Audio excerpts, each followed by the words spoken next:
নমস্কার বন্ধুরা, সুস্মিতার রান্নাঘর স্লাইস অফ লাইফে আরও একবার আপনাদের সকলকে স্বাগত জানাই। বাঙালির রান্নাঘর মানেই মাছের ঝোল আর ঝাল, তাই আজ তৈরি করব আলু টমেটো দিয়ে ভোলা ভেটকির ঝাল। সহজ উপকরণে ঘরোয়া স্বাদে তৈরি এই মাছের ঝাল গরম ভাতের সাথে দারুণ জমে যায়। তো এই রান্নাটা করবার জন্য আমি এখানে 3টে ভোলা ভেটকি মাছ নিয়েছি। মাছের গায়ে একটু কাট লাগিয়ে নিয়ে পরিষ্কার করে মাছগুলোকে ধুয়ে রেখেছি। এখন নুন হলুদে মাছগুলোকে ম্যারিনেট করে নিচ্ছি। মাছের মধ্যে 1 চামচ নুন আর হাফ চামচ হলুদ গুঁড়ো দিয়ে মাছের গায়ে নুন হলুদ মাখিয়ে 10 মিনিটের জন্য মাছগুলোকে একটা সাইডে রেখে দিচ্ছি। এবার একটা কড়াইতে পর্যাপ্ত পরিমাণ সর্ষের তেল গরম করে নিচ্ছি। খুব ভালোভাবে তেল গরম করে নিতে হবে। তেলের কাঁচা গন্ধ চলে গেলে নুন হলুদ মাখিয়ে রাখা মাছগুলো কড়াইতে দিয়ে দিচ্ছি। তেলটা খুব ভালোভাবে গরম না করলে মাছগুলো ভাজবার সময় কড়াইতে লেগে যাবে, তাই খুব ভালোভাবে তেল গরম করে নেবার পরই কিন্তু মাছগুলোকে তেলে ছাড়তে হবে। এবার মাছের দুধারি উল্টে পাল্টে সোনালি রং করে ভেজে নেব। একটা সাইড ভাজা হয়ে গেলে মাছগুলো উল্টে দিয়ে অপর সাইডও ভেজে নিতে হবে। এভাবে মাছের দুটো সাইডই উল্টে পাল্টে ভেজে নেওয়া হয়ে গেলে ভাজা মাছগুলো কড়াই থেকে তুলে নিতে হবে। এবার এই মাছ ভাজা তেলের মধ্যে আলু ভেজে নেব। দুটো বড় আলুর খোসা ছাড়িয়ে নিয়ে বোট শেপে আলু দুটো আমি কেটে নিয়েছি। কড়াইতে আলুর টুকরোগুলো দিয়ে এগুলোকেও ভেজে নিচ্ছি। ভাজবার সময় আলুর মধ্যে হাফ চামচ নুন আর হাফ চামচ হলুদ গুঁড়ো দিয়ে নুন হলুদ আলুর সাথে মিশিয়ে নিয়ে সোনালি রং করে আলুগুলোকে ভাজছি। সোনালি রং করে আলুগুলো ভেজে নেওয়া হয়ে গেলে এগুলোকেও এবার কড়াই থেকে তুলে নিচ্ছি। এবার কড়াইয়ের অবশিষ্ট তেলে দিচ্ছি হাফ চামচ কালো জিরে আর একটা কাঁচা লঙ্কা। ফোড়নটা কয়েক সেকেন্ড ভেজে নিয়েই দিয়ে দিচ্ছি এর মধ্যে মাঝারি মাপের কুচনো একটা অর্ধেক পেঁয়াজ। পেঁয়াজ ভেজে নিচ্ছি, তবে একদম লাল করে ভাজতে হবে না। যতক্ষণ পেঁয়াজ নরম হয়ে মজে না যাচ্ছে ততক্ষণ অবধি ভাজতে হবে। পেঁয়াজ যখন এরকম মজে গিয়ে হালকা একটু রং ধরবে পেঁয়াজে, তখন এর মধ্যে দিতে হবে মাঝারি মাপের একটা টমেটো। আমি ছোট টুকরোয় টমেটোটা কেটে নিয়েছি।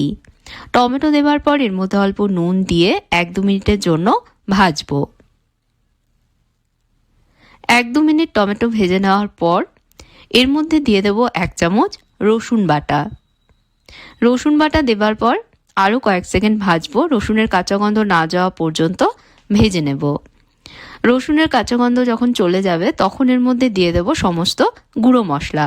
গুঁড়ো মশলায় আমি দিচ্ছি এর মধ্যে হাফ চামচ হলুদ গুঁড়ো, হাফ চামচ লঙ্কা গুঁড়ো, 1 চামচ জিরে গুঁড়ো আর হাফ চামচ ধনে গুঁড়ো।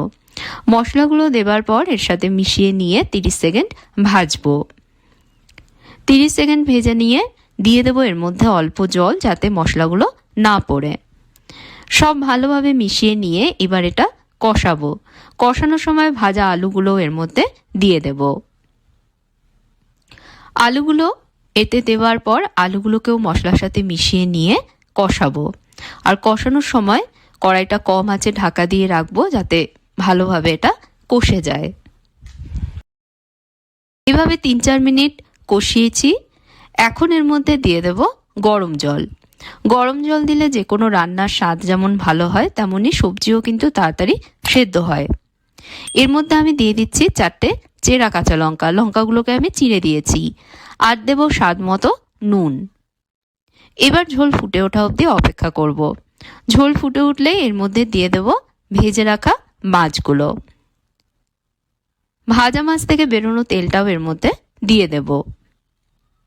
এবার মাছগুলোকে ঝোলে ডুবিয়ে দিয়ে কড়াইটা ঢেকে দেব। ঢেকে দিয়ে কম আঁচে ঝোল ফোটাবো, আলু সেদ্ধ হয়ে ঝোল থেকে তেল না ছাড়া পর্যন্ত।